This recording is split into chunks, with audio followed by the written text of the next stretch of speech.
क्या पूरा करेगा। तो नारद जी कुछ नहीं बोले, अनमने रह गए। तो फिर आग्रह करता, बोलिए ना नारद जी क्या बात है। नारद जी कहते भगवान को दर्द हो रहा है पेट में, और यदि कोई अपना हृदय निकाल करके दे दे तो उसी से उनका दर्द समाप्त होगा।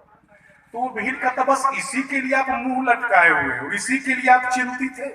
वो बेचारा तुरंत अपना हृदय निकाल करके नारद जी के हाथों में रख दिया, अपना हृदय निकाल करके वो जंगली भीड़ उनके हाथों में रख दिया और कहा शीघ्र से शीघ्र जाइए भगवान विष्णु के पास और उन्हें दर्द न हो। नारद जी लेकर के पहुंचे भगवान विष्णु के पास। तो भगवान कहते नारद जी आपने तो बहुत देर कर दिया आने में। नारद जी कहते मैंने देर नहीं किया, कोई दे ही नहीं रहा था। प्रयागराज में नहीं दिया, सरजुग जी में कोई नहीं दिया, वो तो एक जंगली भील मिला बेचारा जंगली, उसने पूछा मैंने बतलाया तो अपना हृदय निकाल करके दिया और मैं दौड़ा हूं आपके पास लेकर के चला आया हूं।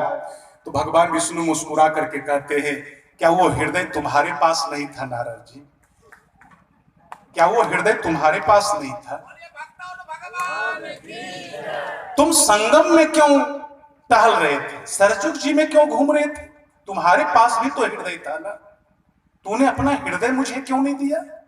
इतना घूमने का क्या जरूरत था? नारद जी को तो होश ही उड़ गया।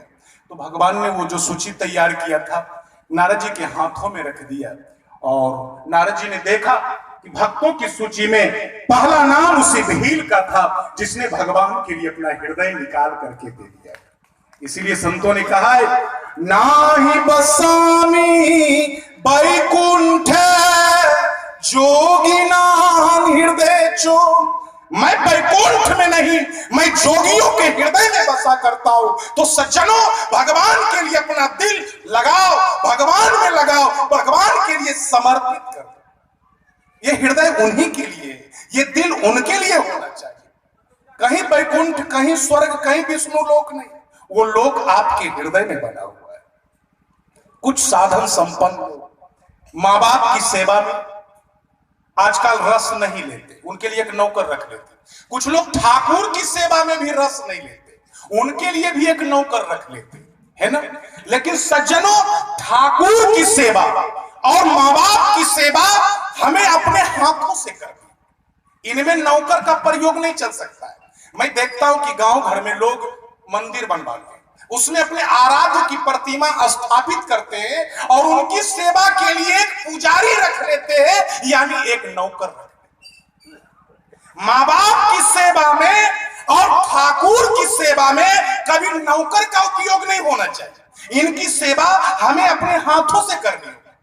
हम इतने अहंकारी हो गए कि हम उनके लिए एक पुजारी रख लेंगे तनख्वाह पर, रुपया पर। सज्जनों मैं आपसे पूछना चाहूंगा, आप लोग विवाह करते हैं, घर में पत्नी आती है, क्या पत्नी के सामने प्रेम प्रकट करने के लिए घर का नौकर भेज देते हो? नहीं ना।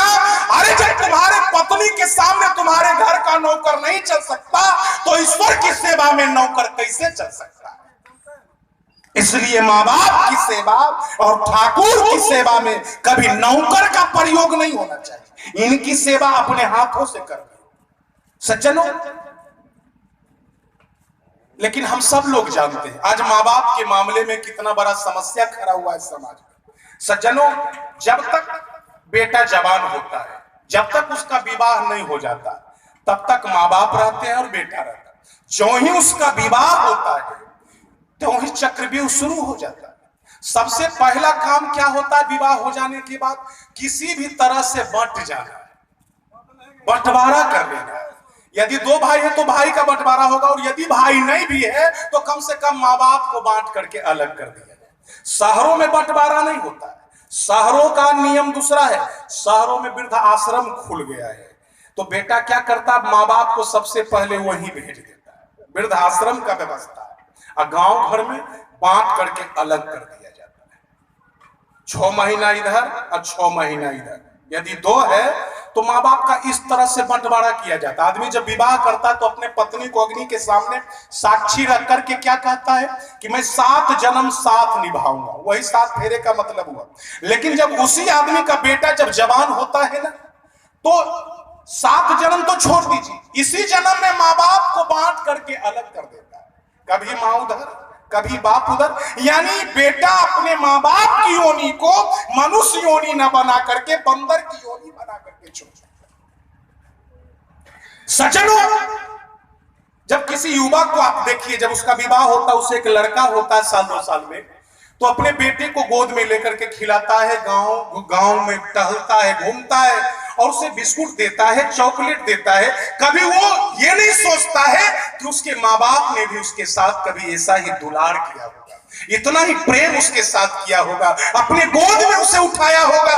नहीं, वो ये सोचने के लिए तैयार नहीं है। वो माँ बाप को बांट करके अलग कर दिया जाता है। जिस समय माँ बाप को अपने बेटे की सबसे ज्यादा जरूरत होती है, उस समय बेटा अपने माँ बाप को बांट देता है और शहर में माँ बाप को वृद्ध आश्रम में रहने के लिए मजबूर कर देता है। और वहां पर वो बाप रोता है, वो मां रोती है, लेकिन उस आंसू को देखने वाला कोई नहीं है। सज्जनों, कितना ये समाज निकम्मा हो गया है, ये समाज कितना कृतज्ञ हो गया। आज परिवार का मतलब लोग